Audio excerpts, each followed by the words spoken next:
These new electric motors are by far the highest power density motors in the history of mankind. There is nothing even close.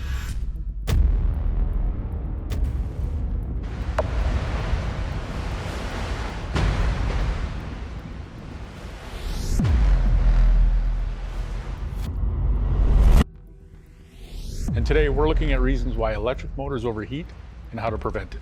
Overheating is one of the leading causes of motor winding and bearing failure. But what are the most common causes of electric motors overheating? Electric motors have a dirty little secret. They can't sustain their advertised power. That shiny horsepower number on the spec sheet?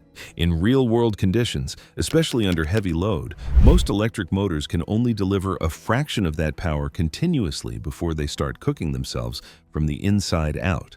But a German company just cracked the code on this fundamental limitation, and the implications are massive. So what's actually stopping electric motors from running at full power all day long? The thermal bottleneck. Every electric motor is fighting a losing battle against physics. When electricity flows through copper windings, resistance creates heat. When magnets spin at thousands of revolutions per minute, friction and magnetic losses create more heat. In a combustion engine, you can dump waste heat out the exhaust pipe. In an electric motor, that heat has nowhere to go but into the components themselves. The problem isn't just uncomfortable warmth. We're talking about temperatures that physically destroy materials. The copper windings inside motors are wrapped in insulation rated to maybe 155 to 180 degrees Celsius. Push beyond that, and the insulation becomes brittle and cracks. The magnets embedded in the rotor are even more sensitive. Above 120 degrees, permanent magnets start losing their magnetic properties permanently. It's irreversible damage, so manufacturers build in thermal limits. When sensors detect dangerous temperatures approaching, the motor's computer cuts power, sometimes down to half, sometimes to a quarter, right when you need it most. How electric motors actually overheat. The heat doesn't distribute evenly. That's the real killer. If you could keep everything at the same temperature, cooling would be straightforward. But electric motors have hotspots that concentrate thermal energy in the worst possible places. The winding heads, where copper coils loop around at the ends of the stator, are particularly problematic. These areas sit outside the main cooling jacket and accumulate heat faster than it can be removed. Then there's the rotor, the spinning heart of the motor. Traditional cooling systems spray coolant around the stator, the stationary outer housing. But the rotor spins at ridiculous speeds, sometimes 20,000 RPM or more. You can't just attach a coolant hose to something spinning that fast. So the rotor relies on indirect cooling, heat slowly conducting outward through air gaps in metal. It's painfully inefficient. Picture a truck hauling a trailer up a mountain pass. The motor is screaming, pulling tons of weight against gravity for minutes or even hours. Heat builds faster than the cooling system can remove it. Eventually, the computer has no choice but to throttle back. Your 300 horsepower motor is now delivering 150. Your schedule is shot. Your fuel, or rather battery, efficiency tanks because you're crawling uphill. The oil-cooled solution. Mahle's engineers looked at this problem and went back to first principles. If the rotor is the hardest part to cool and you can't attach anything to it because it's spinning, what if you just submerge the entire thing in coolant? It sounds almost too simple, but the execution is anything but. The new SCT motor drowns its rotor in a specialized thermal oil. Not regular oil, this stuff is engineered for heat transfer. Every surface of every component is in direct contact with the cooling medium. The insulated copper windings, the rotor core, the magnet pockets, everything. Instead of heat slowly conducting through metal and air to reach a cooling channel, it transfers immediately into the surrounding fluid. The surface area for heat exchange isn't some external cooling jacket anymore. It's the entire internal surface of the motor. Every square millimeter contributes to thermal management. This direct contact cooling is absurdly effective, but it creates a new problem. How do you circulate the oil?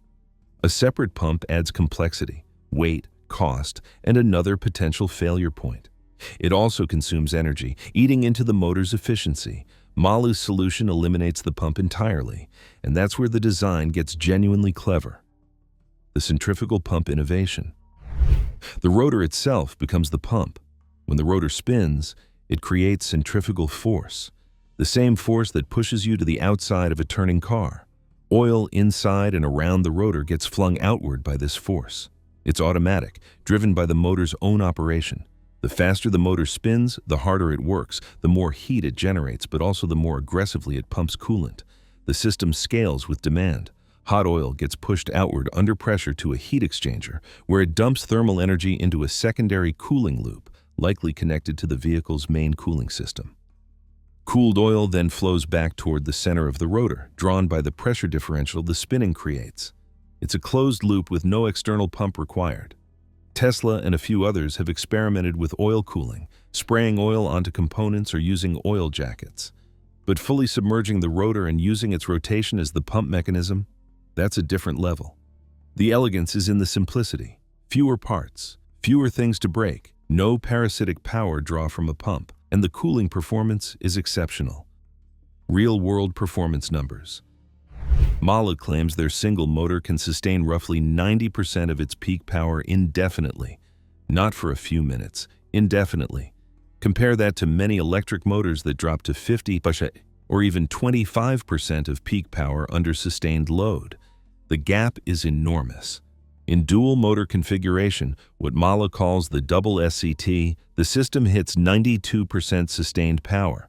Peak output reaches 697 horsepower or 520 kilowatts. Sustained output sits at 644 horsepower or 480 kilowatts. That's not a marketing number. That's real continuous power delivery. MAHLE tested this setup in a simulated 35-ton electric truck climbing the Brenner Pass, the mountain route between Austria and Italy. According to their data, the double SCT motor gets that truck over the pass 10% faster than a comparable diesel truck. Not just faster than other electric trucks, faster than diesel. That efficiency number is equally impressive. Over 95%. That means less than 5% of electrical energy is lost as heat or friction. More energy goes to moving the vehicle. Better range, lower operating costs. The rare earth problem and its solution. There's a catch, though, or at least there was. The SCT motor is initially presented as a permanent magnet synchronous machine. That means the rotor uses permanent magnets made from neodymium, dysprosium, and other rare earth elements. Germany imports over 99% of these materials, mostly from China. That's a dependency issue. It undermines any claim of domestic production independence. Rare earths are expensive, supply chains are fragile, and geopolitical tensions make reliance on imports risky. But MAHLE anticipated this criticism. The use of permanent magnets is optional. The motor can be configured with electromagnets in the rotor instead. Just copper windings and a system to energize them. No rare earths required. MAHLE already has the technology for this. They've been developing externally excited synchronous motors for months, systems that use only copper and iron, materials readily available in Europe. The performance takes a small hit without the powerful permanent magnets, but the motor still outperforms most competitors, and it can be manufactured entirely within Germany, free from foreign material dependencies. That's a significant advantage in an increasingly unstable global market.